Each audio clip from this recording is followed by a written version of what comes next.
মসজিদে দেখি গিয়ে যদি তারাবির নামাজ শুরু হয়ে গিয়েছে, সেক্ষেত্রে আমি কি প্রথম সালাতুল এশা আদায় করব নাকি তারাবির নামাজ শুরু করব?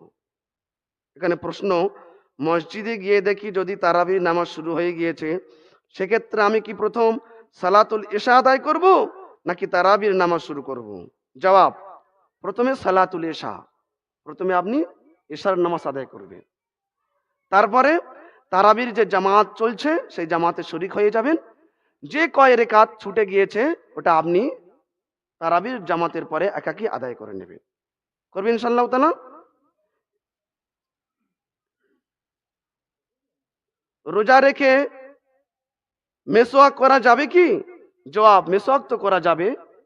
প্রিয় নবী সাল্লাল্লাহু আলাইহি সাল্লাম বলেছেন যে মেসওয়াক বাজারে কিনতে পাওয়া যায় ওই মেসওয়াক সম্পর্কে কোনো অসুবিধা নাই। তবে নিমের যে মেসওয়াক, যে তিতা অংশটি ভিতরে চলে গেলেও রোজা হয়ে যাবে, তবে আমরা ভিতরে না যাই সে চেষ্টা করবো ইনশাল্লাহ। এমনি সাধারণ যে বাজারে মেসওয়াক কিনতে পাওয়া যায় ওই মেসওয়াক কোনো ব্যাপার নাই, মেসওয়াক তো করতেই হবে রমজান মাসে। কোন ব্যক্তি রোজা রাখা অবস্থায় এক ওয়াক্ত নামাজ আদায় করলো না, তার কি রোজা হবে? কোন ব্যক্তি রোজা রেখেছে কিন্তু সে নামাজ পড়ে না এক ওয়াক্ত, তার রোজা হবে কি? রোজা আদায় হয়ে যাবে কিন্তু রোজা কবুল হবে না। কি বললাম? রোজা আদা হওয়া এক জিনিস, রোজা কবুলিয়ত হওয়া এক জিনিস। কোন ব্যক্তি রোজা রাখলো, সারাদিন রোজা রেখেছে কিন্তু সে নামাজ পড়ছে না, রোজা তার হয়ে যাবে কিন্তু রোজা কবুলিয়ত হবে না। তার মানে রোজা না রাখলে যে সাজা পায় সে সাজা তার হবে না, আর রোজা রাখলে যে সওয়াব পায় সে সওয়াবও সে পাবে না।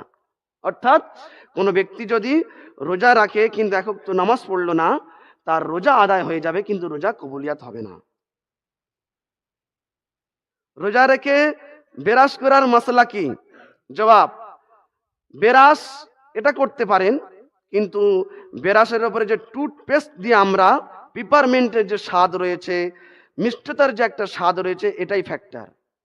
যদি রোজা রাখা অবস্থায় আপনি বেরাস করেন শুধু, এতে কোনো অসুবিধা নাই।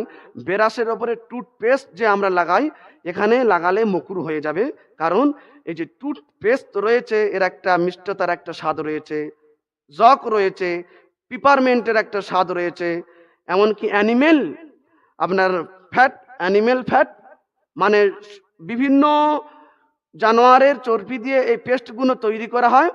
এই জন্য ওই পেস্ট আমরা ব্যবহার না করি, ব্যবহার করলে কি মুকরু হয়ে যাবে। বুঝতে পেরেছেন? রোজা কিন্তু ভঙ্গ হবে না। রমজানের রাত্রে গোসল যদি ফরজ হয়ে যায়, বুঝুন, রমজানের রাত্রে গোসল যদি ফরজ হয়ে যায়, গোসল ফরজ হতে পারে তো? যারা অবিবাহিত আছেন তাদেরও গোসল ফরজ হতে পারে, যারা বিবাহিত আছেন তাদেরও গোসল ফরজ হতে পারে। সেহরির পর অর্থাৎ সকালবেলা যদি গোসল করে, এতে রোজার কোনো সমস্যা আছে কি? প্রশ্নটা বুঝতে পারলেন? রমজানের রাত্রে গোসল যদি ফরজ হয়ে যায়, সেহরির পর অর্থাৎ সকালবেলা যদি গোসল করে, এতে রোজার কোনো সমস্যা আছে কি? জবাব, যে সমস্যা কিছু নেই, কিন্তু রোজা হয়ে যাবে। তবে সব থেকে বড় গুনাহ হবে আপনি যদি সেহরির আগে গোসল না করেন, ফজরের ফরজটা আদায় হচ্ছে না, আর ফরজ যখন আদায় হবে না কি হবে? বড় ধরনের গুনাহ ভিতরে তাকে পড়তে হবে, এটা কেউ বাঁচাতে পারবে না। তবে সেহরি খেয়েছে, ঘুমিয়ে পড়েছে, এদিকে গোসল ফরজ হয়ে গিয়েছে, বা দিনের বেলাও গোসল ফরজ হতে পারে, পারে কি পারে না? এটা ইয়াং যুবকের গোসল ফরজ হয়ে গিয়েছে, এদের রোজার কোনো সমস্যা হবে না, সে ফরজ গোসল আদায় করে নেবে। তবে হ্যাঁ, গড়গড়া সহ যে কুল্লি করতে হয়, ফরজ গোসলের যে প্রথম নম্বর, 1 নম্বর, দ্বিতীয় নম্বর, নরম নাকের নরম মাংস গোস্ত পর্যন্ত, হাড্ডি পর্যন্ত যে পানি পৌঁছাতে হয়, এটা করব না। সাধারণ কুল্লি করব, গড়গড়া সহ কুল্লি করব না, আর নাকের পানি আস্তে টানবো, জোরে টানবো না। বাদ বাকি তার রোজাও নষ্ট হবে না, এতে কোনো অসুবিধা হবে না। দিন দিন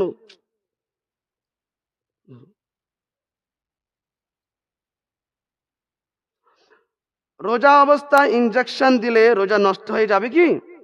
রোজা অবস্থায় ইনজেকশন দিলে রোজা নষ্ট হয় না। তবে হ্যাঁ, ওই ইনজেকশনটা যদি গ্লুকোজ কোনো খাদ্য পৌঁছানোর জন্য দেওয়া হয়, তাহলে কিন্তু রোজা নষ্ট হয়ে যাবে। সাধারণ যে ইনজেকশন, যন্ত্রণা বা বিভিন্ন বিষয়ের ইনজেকশন দিলে রোজা নষ্ট হয় না, কারণ শিরায় উপশিরায় যে ইনজেকশন দেওয়া হয় এতে রোজার কোনো ক্ষতি হয় না, মাকরুহ হয় না, আরামসে রোজা হয়ে যাবে ইনশাল্লাহ। গলা দিয়ে ধুলাবালি প্রবেশ করলে রোজা নষ্ট হয়ে যাবে কি? না, গলা দিয়ে ধুলাবালি প্রবেশ করলে রোজা নষ্ট হবে না। ভুল করে পানাহার করলে কি রোজা নষ্ট হয়ে যাবে? রোজা নষ্ট হয় কি? জবাব, ভুল করে পানাহার করলে রোজা নষ্ট হয় না। এমনকি ভুল করে একবার নয়, একাধিকবার যদি সে পানাহার করে এতেও রোজা নষ্ট হবে না, ভুল করে। আর ইচ্ছাকৃতভাবে এক ঢোক খেলে রোজা নষ্ট হয়ে যাবে। এখানে বলা হয়েছে ভুল করে পানাহার করলে রোজা নষ্ট হবে কি? জবাব, রোজা নষ্ট হবে না। ভুল করে পানাহার একবার নয় একাধিকবার করলেও রোজা নষ্ট হবে না। রোজা অবস্থায় মাছি মশা গলা দিয়ে প্রবেশ করলে রোজা কি নষ্ট হয়ে যাবে? না, রোজা নষ্ট হবে না। ধূপের ধোঁয়া ভিতরে প্রবেশ করলে রোজা নষ্ট হয়ে যাবে কি? জবাব, না। ধূপের ধোঁয়া যদি নাকের ভিতরে বা প্রবেশ করে রোজা নষ্ট হয় না। তবে হ্যাঁ, ইচ্ছাকৃতভাবে যদি কেউ ধূপের ধোঁয়া গ্রহণ করে এতে রোজা নষ্ট হয়ে যাবে। থুতু লালা গিলে নিলে রোজা নষ্ট হয়ে যায় কি? না। দেখবেন কিছু যুবক আছে 17, 18, 15 শুধু থুতু ফেলেই যাচ্ছে, ও তো জান কয়লা হয়ে যাবে। থুতু যত পরিমাণের হোক না কেন, গিলে নিলে, নিজের লালা গিলে নিলে রোজা নষ্ট হবে না এবং মকরু টকরু কিছু হবে না ইনশাল্লাহ। অনিচ্ছাকৃতভাবে বমি করে তার রোজা নষ্ট হয়ে যাবে কি? অনিচ্ছাকৃতভাবে যদি কেউ বমি করে এবং সেই বমিটা যদি মুখ ভরেও হয় এতে রোজা নষ্ট হবে না। মেয়েরা দেখবেন বমি হয়েছে রোজা ভেঙে দে, না। অনিচ্ছাকৃতভাবে মানে তার বমি অটোমেটিক হয়ে গেল, এতে রোজা নষ্ট হয় না। এবং এমনও কি মুখ ভরেও যদি বমি হয় তারপরেও রোজা নষ্ট হবে না। ইচ্ছাকৃতভাবে যদি বমি করে তাতে রোজা নষ্ট হবে, তবে অল্প যদি বমি করে রোজা নষ্ট হবে না। ইচ্ছাকৃতভাবে যদি মুখ ভরে বমি করে রোজা নষ্ট হয়ে যাবে। অনিচ্ছাকৃতভাবে বমি করলে সে পরিমাণ যত হোক না কেন রোজা নষ্ট হবে না। একই ইমাম দুটি তারাবি পড়াতে পারবে কি? একই ইমাম দুটি তারাবি পড়াতে পারবে না। অনন্য মাসলাকে একই ইমাম দুটো তারাবি পড়াতে পারে, কিন্তু হানাফি মাসলাকের নিয়ম হলো একই ইমাম একটি তারাবি পড়াবে, দুটি তারাবি পড়াতে পারবে না। কেউ যদি অসুস্থতার দরুন রোজা না রাখতে পারে তাহলে কিভাবে ফিদিয়া দেবে? একটা যারা রোজা রাখছেন আলাদা বিষয়, অনেক মুরব্বী আছেন, আল্লাহওয়ালা বুজুর্গ আছেন, অসুস্থতার দরুন হ্যাঁ ডাক্তারের সিদ্ধান্ত যে একে খাওয়াতেই হবে, একে রোজা রাখানো যাবে না, একদম জয়ীফ হয়ে গিয়েছে, দুর্বল হয়ে গিয়েছে। কেউ যদি অসুস্থতার দরুন রোজা না রাখতে পারে তাহলে কিভাবে ফিদিয়া দেবে? জবাব, একটা মিসকিনকে এক একটি রোজার বিনিময়ে, 30টা রোজা নয়, এক একটি রোজার বিনিময়ে একটি মিসকিনকে দুবেলা পেট ভরে খাওয়াতে হবে, কিংবা দুটি মিসকিনকে দুবেলা পেট ভরে খাওয়াতে হবে, তাহলে মোটামুটি ঠিকই হয়ে যাবে।